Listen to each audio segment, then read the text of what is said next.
Welcome to Pretty Lies and Alibis. Let's seek the truth and travel the long road to justice together. What you know, Alibiers? Welcome to a second episode of Pretty Lies and Alibis. Today, I'm Gigi. Good to have you here. We're going to break down today's testimony in the Kaitlin Armstrong trial, day 5. Got a few little nuggets to tell you before we get started. But first, music fact of the day. James Brown, who is a local boy to me, he was an extremely strict band leader. In fact, he had little signals that he would give to his manager if a musician made a mistake. What would happen? After the concert, everything was tallied up. The musicians had their mistakes taken out of their paychecks. I'm not sure if I told you guys a couple of things because these episodes tend to run together and I get confused on what I've said. So if I've said it, I'm saying it again. Kaitlin wants community supervision if she's found guilty. Lord have mercy in heaven, y'all. The woman is delusional. Also, she must think with that jury being majority women, they might go easy on her because Colin was a player. So she has asked that in the event she's found guilty, that the jury be the one to decide her punishment. Girlfriend, a bunch of women are not going to take too kindly to you murdering somebody who you were jealous of. We don't like that. So good luck. May the force be with you. If you're on YouTube and you haven't subscribed, do me a huge favor and hit subscribe. I'm kind of like spinning my wheels with subscribers right now, and I'm not somebody who's obsessed with my subscriber count, but it's kind of been a little still for a while. So if you're watching and you're not subscribed, hit that subscribe button. If you don't want updates, don't hit the bell notification, but simply hitting subscribe helps YouTube to push my channel out to other people who are interested in true crime who may not have discovered my channel yet. Really simple thing to do. I'll dance at your wedding or your divorce or whatever you want me to dance at. Or I'll sing because I sing all the time. Let's jump into day 5, y'all. Now, when we left off Monday, there was no court yesterday. Detective Spittler was on the stand. But there was a witness that was called out of order this morning due to scheduling issues. Very, very brief. The witness was Joan Gilchrist, who owns a restaurant across from the pool that Mo and Colin were at the day she was murdered. They show a clip on the day of the murder about 8:15, literally an hour before Mo was murdered. 1 minute later at 8:16, you see a motorcycle on camera with a driver and a passenger. They show another view from another camera inside the restaurant where you see the same 2 people on that motorcycle. That was her testimony. Spittler got right back up on the stand. The arrest warrant that was issued for Kaitlin, included in that was the 9mm gun that they believe was likely the one used to kill Mo Wilson. Later on, it was found that some of the ballistic evidence included was not correct. But at the time, Detective Spittler said that at the time the warrant was drafted, he believed everything to be accurate. In the notes, in parentheses, it said something about having somebody physically look at it and make a determination, and then you have a national company. Maybe we'll get to that when we get to ballistics. They haven't gone into detail in this yet. I ain't worried. They also discussed that the time on one of the neighbors' surveillance cameras was off by several minutes, and initially that made it really hard for investigators to kind of nail down a concrete timeline. After Kaitlin was detained, Detective Spittler had a meeting with U.S. Marshals. He was given some of the belongings that Kaitlin had in her possession while she was in Costa Rica. They talk about a post on Reddit that Detective Spittler had found. The post was made by someone who had a username that was very similar to Mo's, and the poster talked about an abusive ex-boyfriend. They wanted to find someone named Gunner. That was a man that Mo had dated, and they were trying to find out where he was on the night of the murder, mainly due to the fact it looked to be personal, no signs of forced entry, there was no robbery. Gunner cooperated and was not anywhere near Austin at the time of Mo's murder. He gave the investigator proof of a flight he had taken and also a car he had rented, and he was eliminated as a suspect. Also, Detective Spittler found posts by the same person who had been posting after Mo was murdered. So in the end, it wasn't Mo posting at all. They also looked into another man that Mo had been close to. He was cooperative and was able to prove earlier in the day he was on a bike ride. They verified that through the Strava app. Additionally, he provided receipts showing he was landing in Austin at 9:15, the time of the murder. He was eliminated as a suspect. On June 2nd, Detective Spittler found out that Kaitlin had sold her car to CarMax and it was still there. Now, they had to get a second search warrant for the Jeep because if you remember, they got one the day after Mo's murder. They did not download the contents of the infotainment center during that search warrant, so they had to get the second. Detective Spittler knew the infotainment center would possibly have some GPS data and was worried that maybe that infotainment center had been erased by CarMax since she sold the car. Those things can hold a trove of valuable information. We saw that in the Alec Murdaugh trial. Detective Spittler knew the infotainment center possibly would have GPS data. He was really worried that maybe that had been erased since she had sold her car.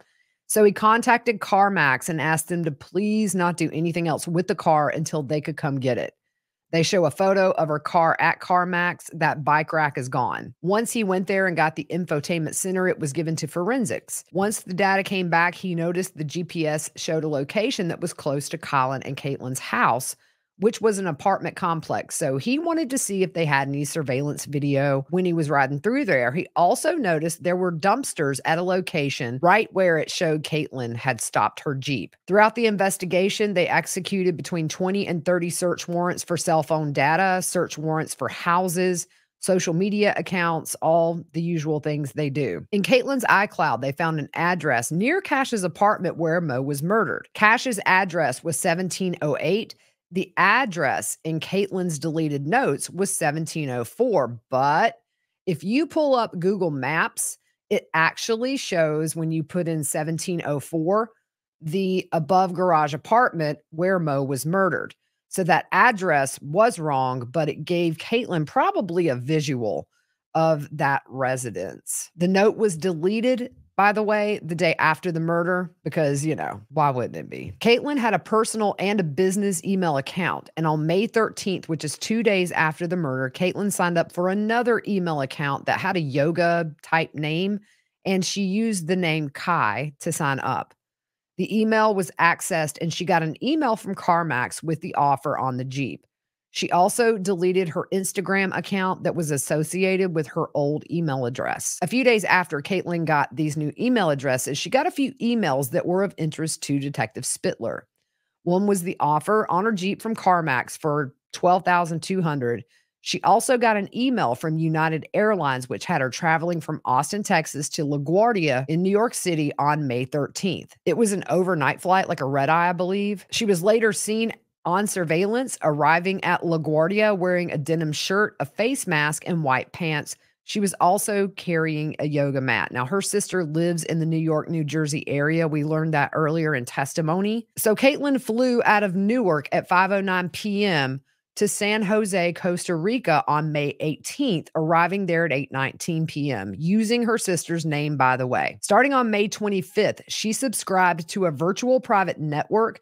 I have one. It masks your location of where you're at. IP addresses are kind of like home addresses for our computer. People can look you up on there. Maybe they're not looking you up for bad reasons, but at the same time, they can look you up for bad reasons too.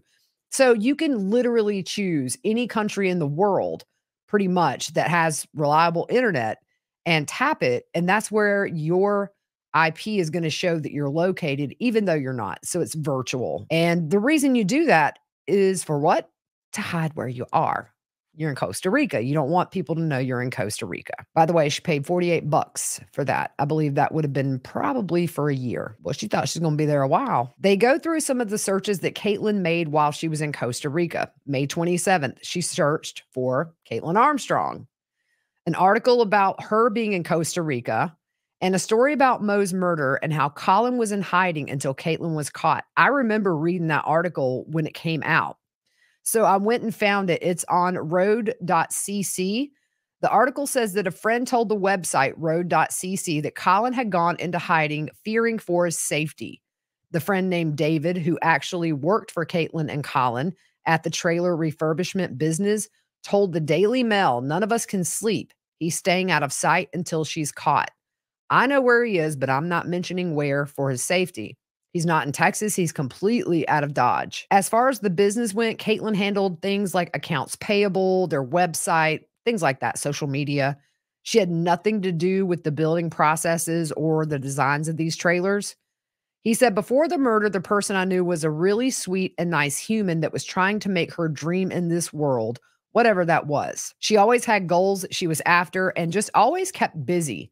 No red flags for anything that would result in an outcome like this that we are aware of." After Mo's murder, Kaitlin didn't do what most soap operas would have had her do, which is go back home and kill the one thing you can't have, Strickland. It's dark. We think we live in a world where we can see crazy on people's faces show up at a gas station. There's a guy there on drugs, and you think his face has got crazy written all over it. I'm going to the next gas station. With this girl, there was not one red flag, not one. No rage, no drama, nothing. Nothing showed out over the last year. And that tells me that there's something buried so deep that Mo being in town lit the wick to everything that was suppressed prior to that. I'm not trying to paint a picture, but if it was just jealousy, there'd be so many more jealousy deaths that we'd see every day. That's the scariest part about it. She bottled and suppressed it for so long that she went out and she did an act like this. It's just so disturbing. I can't imagine what Mo's family is going through because their daughter just got caught in the middle, the wrong place at the wrong time with a crazy person. I never understand why these men and women both, go out and kill the other person. They don't have a commitment to you. It's always so backwards. It's like, well, if I take her out, then he's all mine. No, he would have moved on to the next person and treated you the same if she'd have gotten away with this. The article also talks about how Colin said his relationship with Mo was platonic and professional, and how Colin had lost 2 sponsors after the murder. By the way, he lost all sponsors by the end. Specialized, which is a bike company, Mo was also sponsored by Specialized, and he lost the sponsorship of an apparel company for cyclists. The article goes on to say that U.S. Marshals are looking for Kaitlin, and they had released that footage showing her in LaGuardia Airport after taking that May 13th red eye up to New York. Then they show the video of Kaitlin arriving in New York. On May 28th, Kaitlin searched, "Can your IMEI be tracked if you're not making calls?" Your IMEI, it's kind of like a serial number for your phone, so it helps identify where you are. On June 23rd, can pineapple burn your fingerprints? And another search, today I learned workers who cut pineapples eventually lose their fingerprints. There are also searches for nose jobs. What's she gonna do? Go work at a pineapple farm over there and hope her fingerprints just fall off? I thought she was going to do yoga. She also looked at Colin and Mo's Instagram account from hers. I'm assuming it's a new one. On Cross, Coffer questions Detective Spittler's experience, and he had just become a homicide detective. It's 4 to 6 weeks before Kaitlin killed Mo. He asks the process they use when there's nobody identified as a suspect or there was no one who witnessed the murder. He says they look into the victim's relationships and the victim's background. He did that by contacting Mo's family to gather what information they could give him about her life. They also canvassed the area the crime occurred in. And then he's asked if the investigators spoke to each and every neighbor on the street in the days after the murder. He says he did not, and he doesn't think the department talked to every single neighbor. There were no eyewitnesses that saw Kaitlin. Nobody heard the shots fired. He's asked if there were no eyewitnesses, how he named Kaitlin as a suspect. Detective Spittler says he didn't name her as the suspect, but a possible suspect. He's asked how experienced you need to be to shoot and hit somebody in the locations that Mo was hit. He said he doesn't know how far away these shots were fired from, so he can't testify to that. He's asked if investigators talked to friends of Colin, Mo, and Kaitlin, and he said he personally talked to Mo's roommate, her family, and her friends. He does confirm there was domestic violence in Mo's relationship with Gunner, and they ask why investigators didn't pay closer attention to Gunner. Detective Spittler admits that he ruled Gunner out before confirming his alibi, but still in the end, y'all, the dude had receipts. You're asking this question in hindsight, but the guy proved he was nowhere near where the murder happened. Well, why didn't you investigate him further? Well, they did. They got the proof they needed. They move on to Colin's second interview with investigators, and he's asked if he knew of anybody who would want to kill Mo. Colin named some of her exes, including Gunner, who wasn't happy that Mo and Colin had a relationship. Detective Spittler said he was working away from his theory that Kaitlin killed Mo, but every single thing they learned led them right back to Kaitlin. The defense asked if he's investigated homicides that were domestic violence related, and he says yes. He's then asked if boyfriends are typically the first suspects in a murder, and again, he says yes. He asks if he thinks it's important in a murder investigation to eliminate ex-significant others. He said nobody was excluded. I don't understand this line of questioning, though, because the first part of his testimony was him going through how he excluded these men in Mo's lives that had been named. And the two that we learned about weren't even in Texas at the time. One was landing in Texas at the time of the murder. But it seems like what more do you want him to do? Like travel to where they were and say, was he really here? This line of questioning, I didn't really get it. The rape kit done on Mo at autopsy was not tested. The defense says that we will never know whatever evidence was to be found, and Spittler says we won't. He said there was nothing that led them to think this was a sexual assault, and it was his call not to have the kit tested. He's asked why he didn't send Colin's computer to forensics, and he said he didn't have probable cause to do so. And Colin was a witness at that point and not a suspect. Colin asked for his laptop back. He really wanted it back, according to Detective Spittler. It was given to him a couple of days later. He said, in hindsight, there could have been information that was relevant, and Colin gave permission for the laptop to be analyzed. They didn't. And the defense, rightfully so, hops on this for a minute. That's something I would have sent if I'm an investigator, but I'm not. So let's move on. Defense asked if, due to the fact Colin was a minor celebrity, caused him to treat Colin any differently, and he said no. Colin and Detective Spittler had actually met about 3 years before the murder, and the defense kind of insinuates, did you maybe give him a pass because you knew him, or that he's a minor celebrity or whatever? But no. Now, at this point, the defense asked for a mistrial. This happens almost with every trial. My listener said everybody was shook up for a hot minute in the courtroom. The reason is because the vandalism report was never turned over to the defense. The state responds, look, this is a murder investigation, not a vandalism investigation. Motion denied. Let's keep going. The defense asks about the vandalism and points out that it was a couple of days after Mo's murder. And how was that not a concern? Detective Spittler says it's not against the law to vandalize your own property. Mic drop. Looking at you, Kaitlin. He believes Kaitlin did that. The defense says if he only focused on Kaitlin with tunnel vision, and he said, look, Kaitlin seemed to be a very jealous woman. That could be motive. The defense asked if the jealous theory was his opinion, and he said no. On redirect, the state asked what leads investigators to think a sexual assault is possible, and he said there was no evidence of that. Up until the murder, Mo was dressed, she was on her phone, and she was snacking on chocolate. Did not seem like a sexual assault had taken place. He said that Colin seemed to believe Kaitlin may have murdered Mo due to the fact that he was very upset when they told him Caitlin's Jeep had been seen driving by Cash's apartment. No eyewitness? No. No fingerprints of Caitlin's at the crime scene? No. Then the defense tells Detective Spittler, you should have said Caitlin's DNA was consistent with what was found on Mo's bike and not 100% hers. I can't wait for this DNA expert to get up there and say, there is a 1 in a billion chance this DNA is not hers. And I think the defense will say, what? There's a chance? That's how it's going to go. He's asked if Colin's DNA had come back on that rape kit, would that have changed the course of the investigation? Detective Spittler says, hey, we can play the what if game all day long. Colin's motorcycle was seen on surveillance, and you compare that to the time when Cash got the alert the door was opened. Colin did not have the time to sexually assault Mo. The defense goes a little low here, and I think this is not going to sit well with those female jurors. He asked Detective Spittler if there's a chance a victim of sexual assault could eat chocolate after. What? Okay. So just aside from the fact that insinuation's a little bit low, do you think a killer is going to sexually assault you and say, here's some chocolate before they shoot and kill you? Really? Lord have mercy, y'all. He also said it's possible that the sexual assault occurred with clothes on. And again, the defense mentions that the vandalism was never investigated. That was it for Spittler. He was off the stand. Next up, Nicole Metz, one of Caitlin's best friends from Austin. She's a former pro cyclist. They met back in 2019, got really close in 2020, and they would usually see each other daily or maybe every other day. She said that her and Kaitlin were actually closer than Kaitlin and Colin were. She said that Kaitlin and Colin loved each other, but they broke up frequently, and they really didn't use the term girl or boyfriend when referring to each other. Colin would call Kaitlin his lady friend.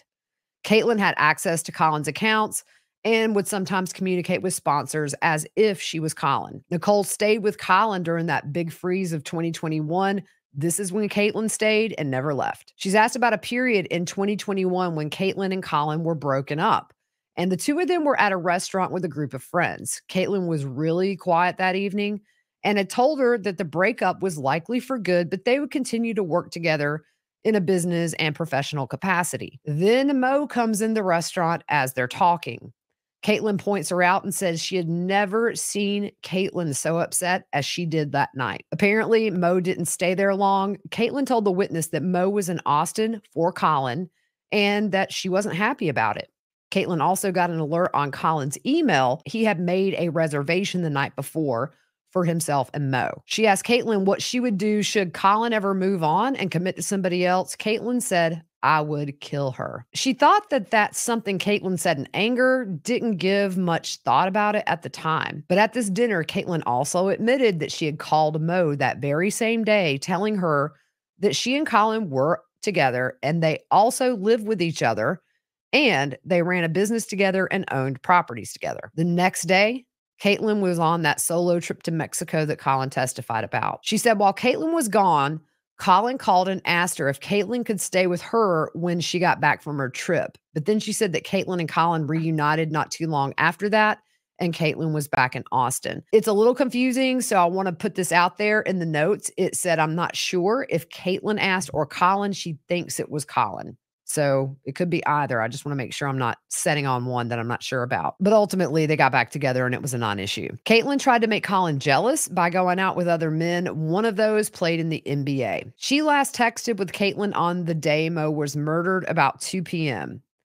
When she found out Mo had been murdered, she thought it was possible Kaitlin had killed her. She tried to text Kaitlin, but the message didn't go through. Caitlin's Instagram was wiped and gone as well, and that kind of made her suspicious. So she reached out to Caitlin's sister, who then told her Kaitlin was safe. A few days after Mo's murder, Nicole called investigators to tell them about the comment Kaitlin made at the restaurant about saying she would kill whoever Colin settled with. When asked why she let police know about this, she said she remembered the comment and she just had a feeling and thought it was the right thing to do. She also knew Kaitlin was none too happy about Colin and Mo. On Cross, this is kind of petty too. They try to quiz her on how well she knows Kaitlin. What's her birthday? How old is she? What's her favorite TV show? Blah, blah, blah.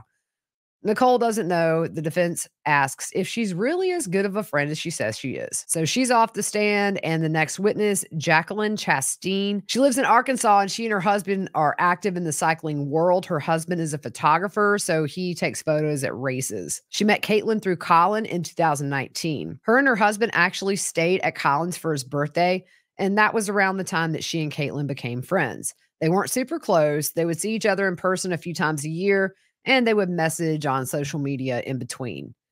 She said that at the start of Colin and Caitlin's relationship, Colin was gaga over Kaitlin, but by the end of 2020, they were struggling, and Kaitlin did not know what their future held. She said that Colin would keep Kaitlin at arm's length and would tell people he didn't have a girlfriend or was selective in how he referred to Kaitlin or what he said about her in person and also with what he put on social media. She recalls one time there was a party at a cycling cafe and Kaitlin found out Colin had cheated on her with Mo, but the two of them were already back together at this point.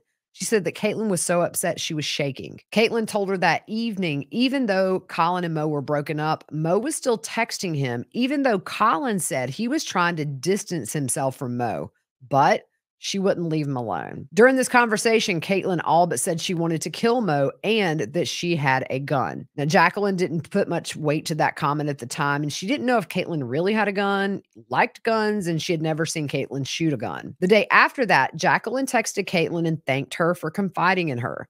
They showed texts between the two of them from January 31st of 2022. Jacqueline told her that she needed to find somebody who made her feel like she was loved.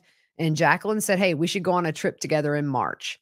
Kaitlin responds and apologizes for dumping on her, but her being there to listen meant a lot to her. Kaitlin said she would love to go on the trip with her. She's available. Jacqueline texts Kaitlin that if she ever needs somebody to talk to, don't hesitate to reach out. Jacqueline saw photos on Caitlin's Instagram of her when she was in Mexico, so she texted her to see if she was okay. Kaitlin said she was fine. Jacqueline's husband was the one who informed her about Mo's murder. He thought it might have been a robbery. He calls her back later and said Colin was the last person that Mo was seen with. She was really shocked and she remembered those comments Kaitlin made at the restaurant. So she waits until the next day, calls police to tell them what Kaitlin said to her. Now, she did this anonymously because she didn't want to be in the middle of a murder investigation. Eventually, she did tell them who she was. And as we know, she's on the stand today. On Cross, she's asked if Mo was the it girl in the cycling world in 2022 and if that would be why such a big deal was made that she was murdered. And she says yes. The reason that her husband was told about the murder is because he controlled social media for Specialized. That's a bike brand. I used to have one. Really nice bikes. Specialized sponsored Mo and would need to put out a statement about her murder. Colin was dropped by all of his sponsors as well. She's asked why she didn't tell her husband about Kaitlin saying she wanted to kill Mo. And she said, well, people say stuff all the time and they don't mean it. The defense was hounding her about this anonymous call, asking when she made the call, just over and over, going back and forth. And eventually, Jacqueline says, you seem to know. Why don't you tell me? Next witness, CarMax general manager Keith Cox. He goes through the process of selling your car to CarMax. Caitlin's car was appraised on May 13th. That's 2 days after the murder and the day she left for New York. They show video of Kaitlin in CarMax. She has 2 phones on her. The check that was cut to Kaitlin had paid to the order of Kaitlin Armstrong on the back. That's her sister. That was crossed out, and then it said Kaitlin. The last witness of the day was the vice president of Strava, Brian Bell. That's that cycling app that shows your routes and your location. The defense questions if he's an expert witness, and they say he can't testify with Google Maps showing a route taken on the Strava app as an overlay and then be able to testify whether or not that's accurate. The state said the Google Maps overlay is actually from them, and the judge ruled the witness can use that to demonstrate, but he can't say it's accurate. They show Colin, Kaitlin, and Mo's accounts with emails when they downloaded the app, all that jazz. Colin started using it in 2012, Mo in 2014, Kaitlin 2018. They show a visual where a user requests the information from another's profile. There are pro and there are athlete categories, and Strava will upgrade someone once they become a professional. Before her murder, Mo's profile was accessed 6 different times. Kaitlin looked her up. She would have had to have clicked on Mo's profile to see any of her information or her activity on the app. I didn't see in the notes where they specifically say that this is Kaitlin, but do the math. The defense brings up the fact that he can't say for sure it was Kaitlin who looked at Mo's profile, and he agrees. And that ended testimony for today. So interesting to get some insight from 2 of her friends about her state of mind. Very jealous. It just furthers the state's theory that this was jealousy. And also, one other thing, the state on Friday filed a motion to have a state's psychiatrist or mental health professional to examine Kaitlin. So that kind of leads me to believe maybe the defense's case is going to be some kind of like temporary insanity or some kind of a mental health defense. I can't confirm that, but that was filed on Friday, and you only request from the state to have her examined if the defense is going to have her examined as well. All right, that's it for today, guys. We'll be back tomorrow with another full episode breaking down tomorrow's testimony. There's no court Friday. So that day I'm going to be doing a big update. Corey Richins, a lot of other different cases we're covering. In the meantime, have a good rest of your night. We'll see you soon.